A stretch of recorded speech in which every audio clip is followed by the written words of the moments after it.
Hey, what's going on, my friends? It's your man, Adam Ace Spencer. Today, I want to talk to you about the importance of communicating with your customers before you book your job on TaskRabbit or in general. If you're out there and you're an independent contractor doing your own thing, you get business through your website, maybe your Google business, maybe social media, and your type of business, your profession requires you to be on site there at your customers place of business, at their home.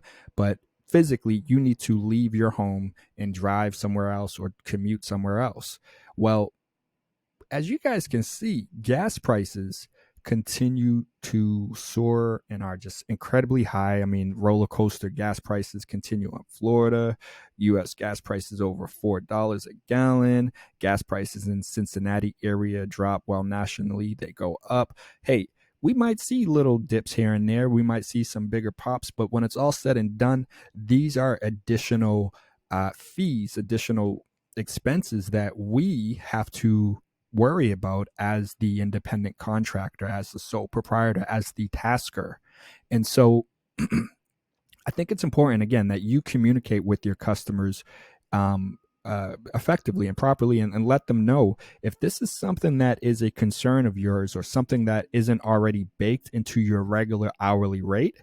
Well, then you need to communicate with them when they first book you. For example, on TaskRabbit, if they book you for a job, when you are messaging them back, in that first or second message to them, you should, include something along the lines of, and for the time, because you are 30 miles away, it's also an additional XYZ, dollars to cover my travel or commute expenses. Or maybe you just have it based on a time amount of time instead of it being on a distance in terms of gas mileage like that. So for me, but again, some people also will just have it baked into their rate. So if you're someone who's in the local area, I don't charge anyone additionally, but I do have, for example, a 1.5 hour minimum that helps to compensate for my time and energy that it's taken me to leave my house, drive there, and then drive back home, along with doing the job, of course. So some taskers have it on the app, for example, a 2 hour minimum. I don't do 2 hour minimum. I just do a 1.5. And I believe, a lot of people don't do it they don't do it for the reasons I just said. A lot of taskers, just because they just want to make as much money as possible, they think that's the way to do it. I don't think so. I think a lot of people are discouraged and don't want to work with someone who's saying a 2 hour minimum. And that's more of a last resort. I could be mistaken. I could be wrong. But being a tasker, that's kind of part of what I've gathered from people when I ask them for their feedback. But also as a TaskRabbit customer myself, where I've used the app to book other people, well, if you have a 2 hour minimum and the job's going to take 20 minutes, I'm not paying for that, period. Now, again, if it's because it's to help compensate you for the travel time and so that you can get back home and whatnot, because, you're stopping your life to go help someone else, well, I agree with that, and that's fair. But most likely no one is going to, if the job takes 20 minutes, it's not going to take another hour and, 40 minutes or whatever for you to drive here and back home if you're anywhere in like Boston, basically, or this immediate area. So that it wouldn't fly for me, period. But some people, hey, if it's a last resort, they need help, they're going to book you with a 2 hour minimum.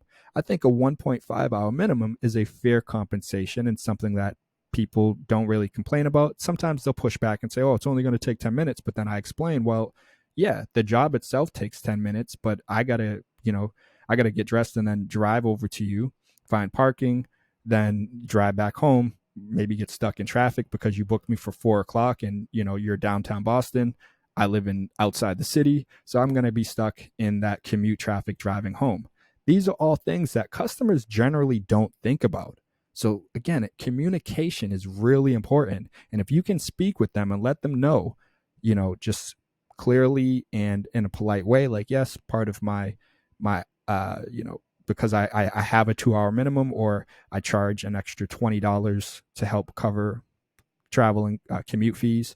Everyone's different. But those are some of the ways to approach it. Either doing just have it baked into your hourly rate. If it's a local job, that's pretty much what I do. Sometimes you just charge people and just say, hey, uh, you know, I'm going to charge you for an additional. When I looked up my address to get to your town, it says it's going to take about 30 minutes or 45 minutes. It says it's maybe you charge again based on time, or you say the mileage fee. It's going to come out to about 30 miles, and I charge whatever you do per gallon, 50 cents per gallon or 35 cents or 75, whatever it is you decide on. Well, that's the time to do it. Communicate with the customer when they first book you inside the chat area before you confirm the job. That way there's no drama. It's all there on file and inside the chat. So if you have to reach out to TaskRabbit support, or if you are you do the job for the customer and they want to kind of complain and like, whoa, where did that come from? That's why I like to use chat and texting, because it's a place where you have it kind of written out, and I can go back and reference to it or screenshot it and send it to a customer, instead of it saying, oh, well, I said it to you when we spoke. No, you didn't. Yes, I did. No, you didn't. When did you say it? And there's really no way that you can kind of prove it or back that up. So that's just me. Everyone's different. If you have a different thought to everything I'm saying, definitely leave your suggestions down below, because this video idea really came from someone who had commented on another video asking about how to kind of negotiate a commute charge with a client. So I would definitely love to hear what other people think about what I said, but also what you generally do in these situations. How do you go about trying to be compensated for your commute time or expenses, because gas prices are increasing? And it does take you time as well. Some people don't really care about the time aspect as much, more so they're just like, hey, these gas prices are killing me. And I got to drive to you and you're 75 miles away or you're whatever. So let me know what you guys think. What do you do? How do you deal with customers with pricing for commute, for traveling? Do you not do it? Is it baked into your prices? Do you charge additional fees, charge by the hour, miles? Let me know. Comment down below. And while you're down there, if you haven't already, smash that like button. And of course, subscribe to the channel. Hit that notification bell so you can stay up to date on all of our latest and upcoming videos. If you're looking for more videos to help you with making more money on TaskRabbit, definitely consider checking out one of these videos here, or check out some of my other videos to help you with making, managing, and growing money over there. But all right, my friends, much appreciation for watching, but you already know I gotta keep it moving. But I'll see you in the next video. Peace.